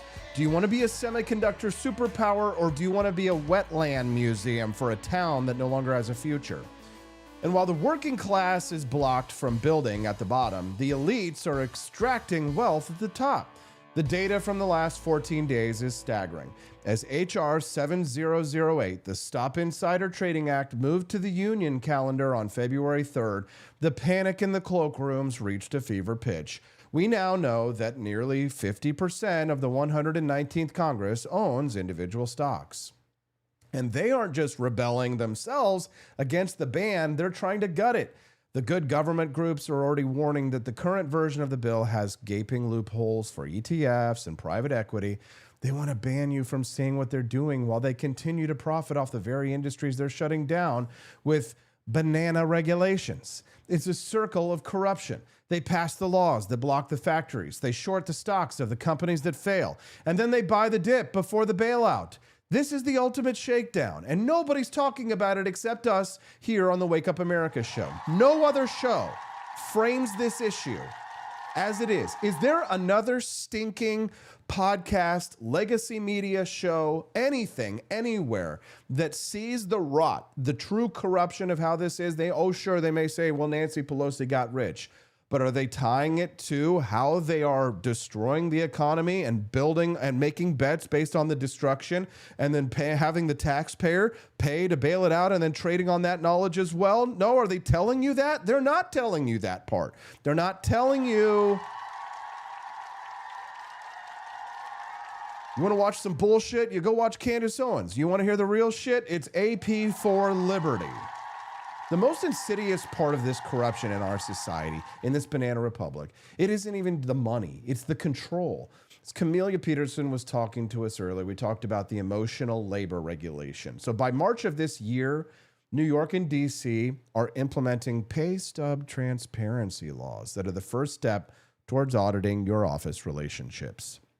They want to quantify your emotional salary.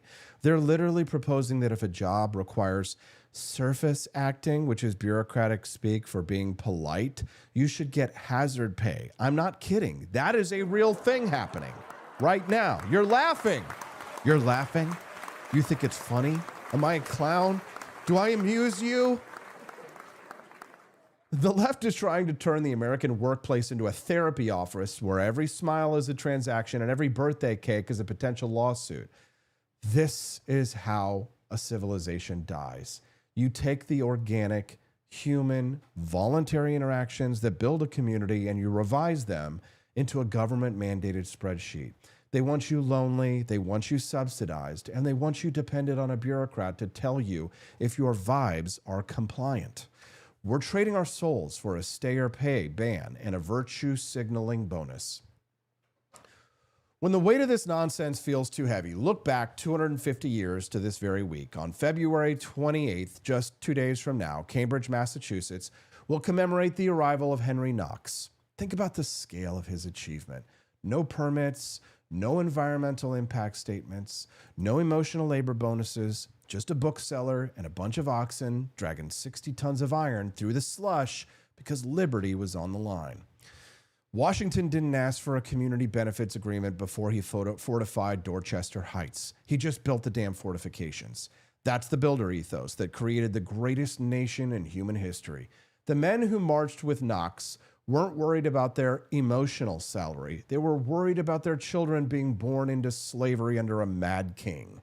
We've exchanged that rugged individualism for a cradle-to-grave bureaucracy that is afraid of a chip factory and obsessed with an insider trade. The choice before us in 2026 is simple. Are we going to be a nation of builders or a nation of bananas? Are we going to let 6 people in New York and 100 hedge fund managers in D.C. decide the destiny of 300 million Americans? The revolution is not just a history lesson. It is a blueprint. We need to strip the veto power from the NIMBYs, pass the stock ban with no loopholes, and tell the HR bureaucrats to stay out of our birthday and pizza parties at the office. Thank you very much. So that is why we're going to Boston on May 1st. We're going to reconnect with the source code, stand where the blood was spilled, and remember that American greatness isn't given by a department. It's taken by the people. So lock in. Go to forlibertyshop.com right now. Get your tickets. Join us in Boston. Get your Founding Flavors coffee. Guess what? We've got Knox coffee, Knox's Continental Kick at forlibertyshop.com. You want some K-Cups to honor Henry Knox? We have created a coffee in his honor. Go to forlibertyshop.com. Get Knox's Continental Kick. Wake up, America. The alarm is screaming. The elites are trading. The NIMBYs are blocking. The bureaucrats are counting your smiles, but they forgot one thing. I'm a descendant. Many of you are descendants. The men who drag cannons over mountains. We're the people who built the cities they're trying to stagnate. We are the ones who make the chips, bake the pizzas, make the cakes. We run the economy they want to audit. Stop asking for permission to prosper. Stop waiting for DC to become honest. Start making them obsolete. Join our Discord at forlibertynetwork.com. Become a Peterson's Patriot at wakeupamericashow.com/support. A lot of people say, I would have been there with Henry Knox. I would have been there with the cannons. Well, let's do it then. Donate $17.76 a month to the For Liberty Network. I am a son of the American Revolution. The revolution is here. My powder is dry. The target is clear. This is the Wake Up America show, and I'll see you in the trenches.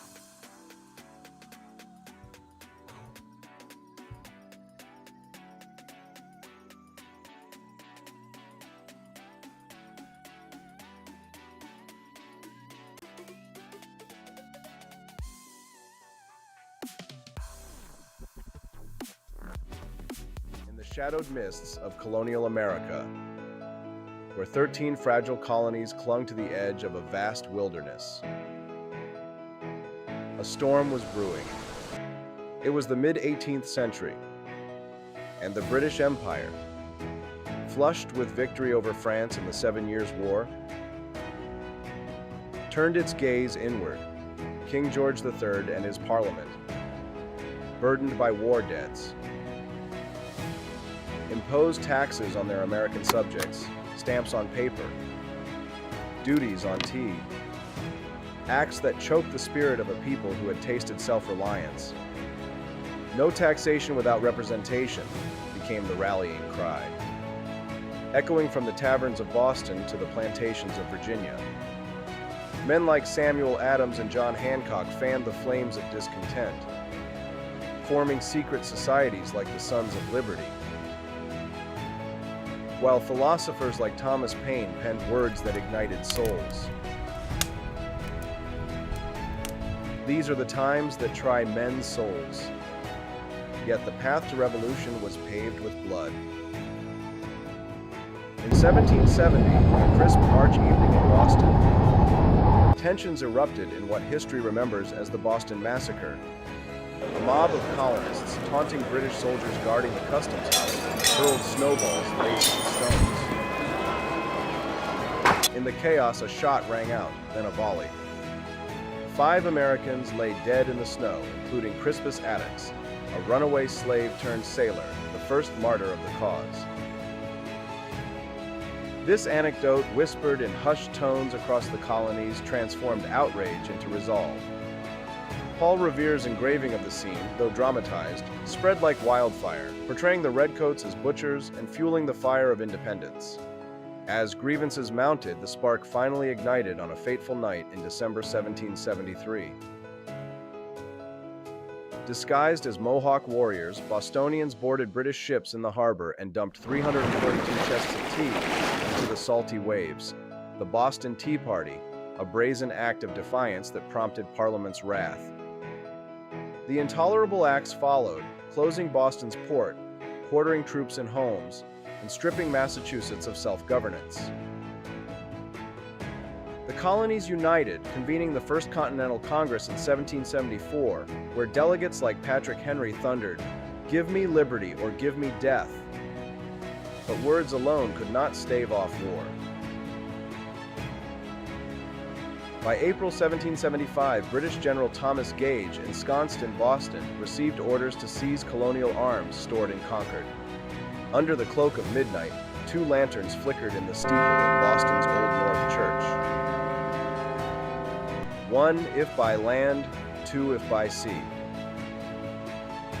Paul Revere, a silversmith turned midnight rider, galloped through the countryside, his horse's hooves thundering warnings. "The British are coming!" At Lexington's Green, 77 Minutemen stood firm against 700 redcoats. "Stand your ground," Captain John Parker commanded. "Don't fire unless fired upon." The shot heard round the world cracked the dawn air, felling 8 colonists. The British pressed on to Concord, but there at the North Bridge, farmers and tradesmen repelled them, forcing a humiliating retreat. Harried by snipers from behind stone walls and trees, the redcoats staggered back to Boston, their ranks decimated, 273 casualties to the colonists' 95. The American Revolution had begun. Now the siege gripped Boston like a vice. 11,000 colonial militia under the command of Artemus Ward and soon George Washington encircled the city, trapping Gage's forces inside. Supplies dwindled, disease stalked the streets. But the true crucible came on June 17, 1775 at Breed's Hill, misnamed the Battle of Bunker Hill. Colonel William Prescott, a veteran of the French and Indian War, led 200 men to fortify the hill overlooking Boston Harbor. Working through the night with picks and shovels, they built earthen ramparts under the stars, their sweat mingling with the soil of a new nation.